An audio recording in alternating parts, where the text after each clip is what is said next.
What's going on, everybody? Welcome back to the channel. In today's video, I'm going to tell you some of my favorite things about my 2019 Mustang.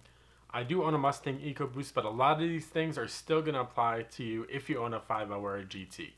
So don't click off this video, keep watching, hear me out. These are some of my favorite things about my Mustang EcoBoost.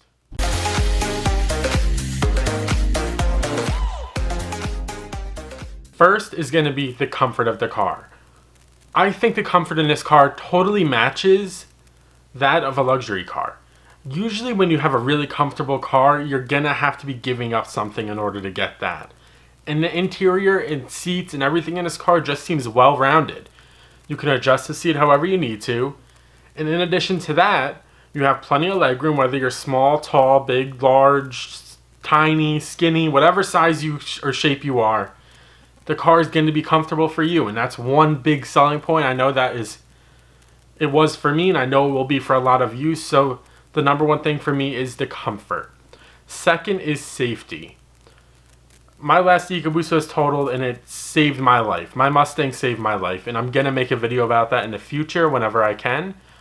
But the safety of this car is a very big selling point, and it saved my life. If you go onto my Instagram, JB_813, and go down a few rows, you'll see pictures of my totaled EcoBoost Mustang. And I came out of that car with really nothing wrong with me. I had a bruising, some sprains, but other than that, I came out pretty unscathed. And I know if I was in a different car, I probably wouldn't be able to say the same thing. And the third thing is going to be how affordable it is to mod this car. And I'm saying that solely based on, I'm coming from a Subaru WRX. In my Subaru WRX, it wasn't necessarily the most affordable car to mod. I have a friend who just bought one. He's found some pretty good deals. I didn't have that luck when I owned mine. So I'm speaking off of my experiences between the two cars. And this car seems to be a lot more affordable. There's not many cars out there that are 4-cylinder turbo cars that you could buy an access port for $280, $300, buy a tune for $140, and have 325 horsepower. It's just not many cars you can do that in, and this is one of those cars. To be fair, I don't recommend just getting an access port and a tune and throwing it on the car. You always want an intercooler first. But it's just not many cars you can do that for. And that brings me to my fourth point, is the ease of making power. Like I just said, an intercooler, which is for safety reasons, to prevent heat soak and keep everything cool. And then the access port and the tuning are already at 330 wheel horsepower on the conservative side, let's say.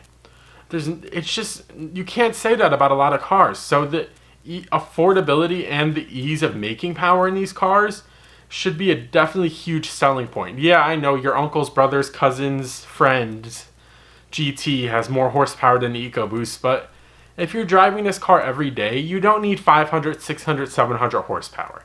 I think right below 400, between 325 and 375 is a good point. It's fun to drive on a day-to-day basis, and it keeps you reliable and doesn't destroy your gas mileage. So, in my opinion, what you're going to get for putting $1,000 into the car with an intercooler, tune, and access port, it's very affordable for what you're going to get in return. And it's going to make the experience driving the car, just that much more fun, that much smoother, and it just changes, like I said, the whole experience of the car.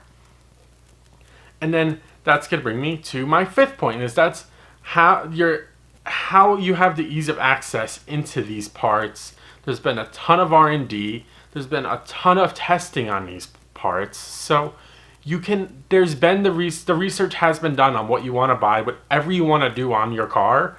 If you look it up, you can pretty much find some testing that's been done, and what numbers have been proven, what hasn't been proven, what it's better than, what it's not as good as.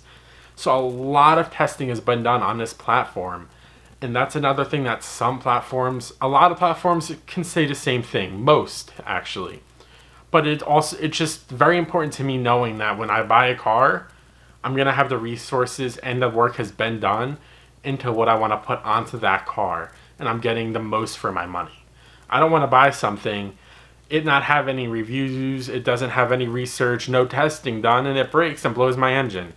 That's really not going to happen with this car as long as you're doing what you're supposed to do.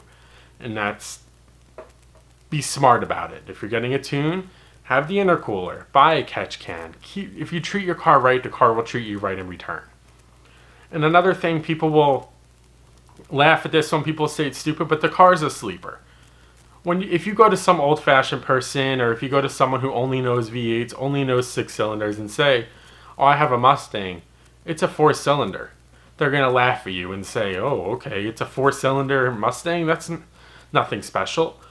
But these 4-cylinder cars nowadays aren't the 4-cylinders they made in the 80s and 90s. These are 4-cylinder cars that are capable of making almost 400 horsepower with bolt-ons. And that's unheard of years ago. So in my opinion, it is a sleeper. People don't expect these cars to be able to do what they can do with as few mods as you have to get there.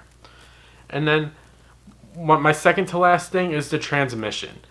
When I got my car, I swore I would never own another automatic car in my life until the 10-speed automatic transmission came out for this car. And then, like I said, I had some injuries. I wasn't able to really drive manual for a few months.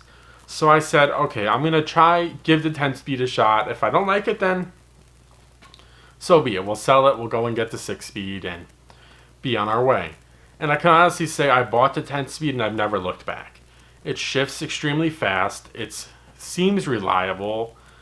It's just it's faster. And I just really enjoyed this transmission. There's nothing not to like about it.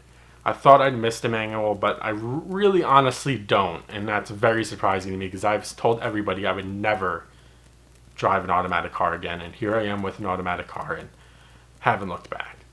And then the last thing is the looks of the car. I'll be the first to say, as I'm sure as many of you are, when I first saw the new style of the S550 as compared to past Mustangs, I was not a fan. It just wasn't doing it for me. Something didn't look right, but then it grew on me more and more. And once again, you can modify whatever you want on this car. So whatever you don't like on the exterior of the car cosmetically, you could easily change that and make it what you want it to be. Because once again, the market is so big for the secondary market, the aftermarket is so big for this car that whatever you don't like, there's something out there to replace it and make it look better. That's why I just think this car overall is one of the best bangs for your buck that you can get. People will say stuff about reliability. Like I said, treat the car right and it'll treat you right in return. Do the things you need to do. Change your oil, change your spark plugs. Get the catch can, get an intercooler. Do the things you need to do to keep the car reliable, and it'll be reliable. But there you go, guys. That's what I like about my Mustang. And like I said, it also does apply to a lot of GTs. It applies to 5.0s and V6s, and it applies to EcoBoost. So that's why I said stay tuned and hear me out and listen. But I do appreciate you guys taking the time to watch the video. Please don't forget to subscribe down below. Don't forget to leave a thumbs up, leave a comment. Let me know some content you'd like to see in the future regarding EcoBoost or really any cars in general, and I'll see what I could do. But stay tuned for the next video. Take care, and see you next time.